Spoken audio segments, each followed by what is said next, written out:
Selamat malam, kita bahas preview jam tujuan kira-kira bisa diupload karena gue baru pulang jadi agak malaman dikit. Kemarin kita sudah bahas Champions League yang sangat seru. Sekarang jadwalnya padat di IPL. Midweek ada full program Selasa, Rabu, Kamis, Sabtu, Minggu main lagi. Jadi double program, belum minggu depan Boxing Day, weekendnya main lagi, terus tahun baru tanggal 1 nggak usah udah main. Ini Inggris emang sarap ya. Tapi ya sudahlah, justru ya di momen-momen padat seperti ini itu akan tim yang punya kedalaman squad bagus, dia yang kemungkinan besar akan meraih keuntungan dari jadwal padat ini. Dan biasanya sih pasti ada skor yang mengejutkan, terutama dari tim-tim papan atas ya. Kita mulai untuk malam ini dulu lah. Ntar malam ada dua match, Wolves Chelsea dan City WBA. Wolves Chelsea itu justru ini kalau gue bilang akan menjadi percobaan tantangan buat Chelsea, di mana tiga wingernya tidak main. Seperti yang terakhir, gue nggak tahu apakah mereka bisa main lagi atau tidak ya, karena sangat berpengaruh. Disitulah tantangan buat Lampard, apakah dia bisa meraih 3 poin dengan bermain seperti biasanya atau ugly win. Ugly win sih dalam musim-musim padat ini, dalam masa padat ini nggak ada masalah, cuman lu nggak bisa menang dengan ugly win terus. Wolves sementara tidak sebagus musim lalu, tapi tetap sangat berbahaya dari counter attack. Wolves tidak banyak yang berubah, yang main juga itu-itu aja. Terakhir ada yang kena kartu merah, Moutinho kalau nggak salah ya. Tapi ya tetap masih ada pemain yang Jimenez juga gue nggak tahu bisa main atau nggak. Adama pasti main. Ya pemain yang kalian udah tahu semua lah. Dan strategi yang nggak berbeda. Untuk gue ini tidak akan menjadi pertandingan yang gampang untuk Chelsea. Karena gue lihat dengan tidak hadirnya Pulisic dan Ziyech, si Lampard itu masih meraba-meraba. Dan kalau gue bilang lawan Wolves lebih baik pasang Temi karena dia lebih mobile, dan atau sebenarnya si Giroud juga enggak. Kalau gue mending pasang Temi karena nggak ada Ziyech. Kalau ada Ziyech baru pasang Giroud. Dan kecuali kalau nggak berjalan sama sekali, menit 60, menit 70 bisa masukin Giroud, ngandelin bola-bola atas. Karena kemungkinan besar Wolves akan bertahan. Tapi nggak, kalau gue bilang ini susah diprediksi ya. Chelsea kehilangan Ziyech sama Pulisic itu sangat kelihatan. Permainan sudah menurun. Apalagi kalau dia mainin Kovacic, udah selesai itu barang. City harusnya nggak ada masalah ya lawan WBA. Yang masalah kan cuman karena cetak golnya itu agak sulit. Jadi kalau gue bilang untuk WBA mereka nggak bisa kehilangan poin lagi, harus menang. Is a must, wajib 3 poin. Arsenal Southampton besok ada 5 match.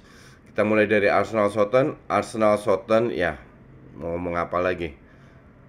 Kalau gue bilang sih, kalau ya ini paling nggak bisa diprediksi karena gue tidak melihat Arsenal bisa mendadak bermain bagus. Tapi memang sudah ada progres dari lawan Spurs yang lebih ke depan dibanding 3 match sebelumnya. Dan kemarin lawan Burnley walaupun kalah, tapi mereka melakukan banyak serangan, banyak shots, berusaha lah. Finishingnya emang sangat buruk sekali. Nah, gue tidak tahu apa yang disulap lagi sama Arteta.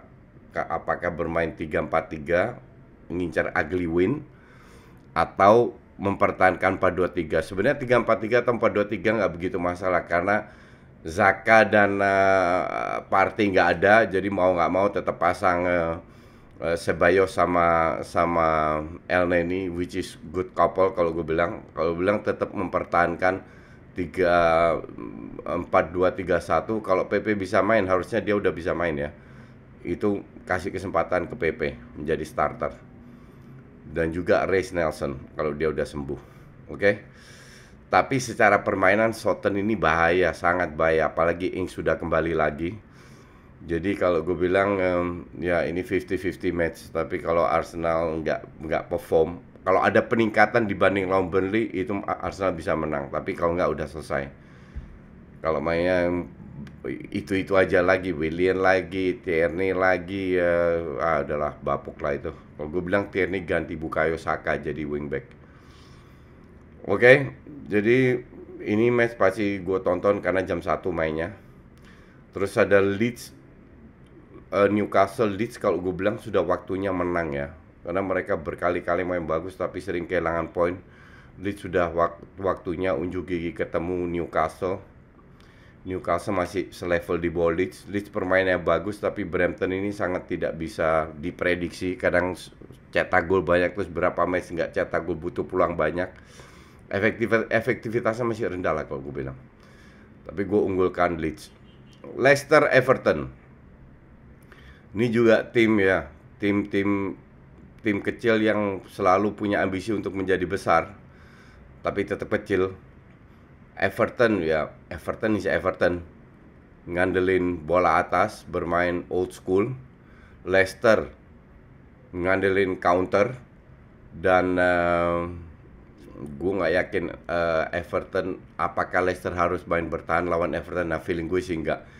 Kalau dua-dua main terbuka ini akan menjadi match yang lebih atraktif, lebih seru, bisa terjadi banyak gol. Tapi dua-dua harus main terbuka karena kedua-dua tim memiliki terlalu banyak kelemahan yang bisa dimanfaatkan oleh lawannya. Jadi gua harap, feeling gue sih ini akan menjadi banyak gol. Fulham Brighton gak usah bahas. Liverpool Spurs besok juga jam 3. Habis nonton Arsenal, nonton Liverpool.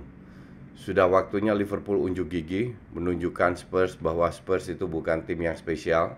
Menang cuma tampil terbuka, belajar dari pada saat Trent Alexander-Arnold nggak ada lawan Leicester. Liverpool lawan Leicester, diobok-obok Leicester karena meninggalkan 3 pemain belakang, dan ini harus dilakukan juga lawan tim kayak Spurs, meninggalkan 3 pemain.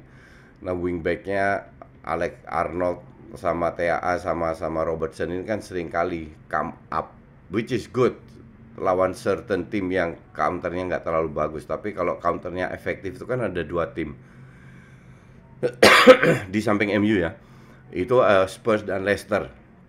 Itu memiliki counter yang sangat berbahaya. Tapi kalau mereka suruh bangun serangan ya gitu-gitu aja, nothing special lah. Kadang mereka bisa bermain bagus, cuma terlalu tidak konsisten dan lebih mengandalkan space. Nah, space itu jangan diberikan kepada Spurs. Kalau itu space itu nggak bisa diberikan, harusnya Liverpool bisa menang. 2 minggu di papan atas cukup lah buat ayam sayur ini. Oke, terus kita ke West Ham. West Ham lagi naik daun ya. Lawan Crystal Palace ini, kalau gue bilang secara kualitas ini seimbang. West Ham ini bisa kalah karena berkat Ayew dan Saha yang punya counter attack sangat cepat. Tanya sama Man United di kandang sendiri. Sementara West Ham lagi mulai naik, lagi percaya dirinya tinggi. Jadi kemungkinan besar mereka West Ham yang akan main terbuka. Hanya tim ini tetap terlalu banyak kelemahan yang bisa dimanfaatkan, terutama dari sisi counter dimanfaatkan oleh Palace. Gue bilang sih 50-50 nih. Nggak bisa dibilang West Ham lebih unggul karena rankingnya atau karena main di kanan. Nggak, ini untuk gue match 50-50. Aston Villa Burnley. Aston Villa pelan-pelan menurun, tapi masih di papan atas juga kalau nggak salah ya. Coba kita cek dulu. Dalam arti gue bilang sih tim kayak Aston Villa ini sudah layak turun lah, karena mereka terlalu apa ya, terlalu nggak konsisten dan terlalu ngandelin skillnya Grealish ditambah pemain strikernya itu siapa itu namanya. Aston Villa ranking 10. Jadi ya sudah layaknya di situ-situlah 10, 11, 12 itu rankingnya Aston Villa. Leeds 14, Leeds yang dapat peluang sekarang untuk naik kalau gue bilang. menurunkan Castle berada di atas Leeds dengan perbedaan 3 poin. Jadi ya 3 poin, jadi Leeds harus menang biar selevel sama Castle. Kita lihat lagi, habis itu Aston Leeds, Burnley. Nah, kok Burnley Wolves sih?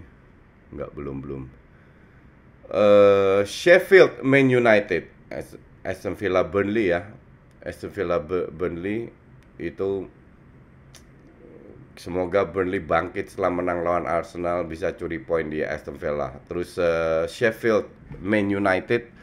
Man United kalau away lebih bagus, dan Sheffield ini sangat rendah levelnya dibanding Sheffield musim lalu. That's why mereka berada di ranking 20. 1 poin sekali seri, 0 menang, 11 kali kalah. Jadi harusnya nggak ada cerita untuk MU untuk tidak meraih 3 poin. Kalau mereka nggak bisa meraih 3 poin, itu benar-benar kerugian besar. Benar-benar bisa ketinggalan MU. Ya, jadi lawan tim kayak Sheffield ini harus menang MU, nggak ada cerita lain. Oke, kita lihat lagi besok. Semoga 2 match ntar malam ini seru, biar ngebahas previewnya juga seru. Jangan skor 0-0 atau 1-1, malas banget. Oke, thanks for watching.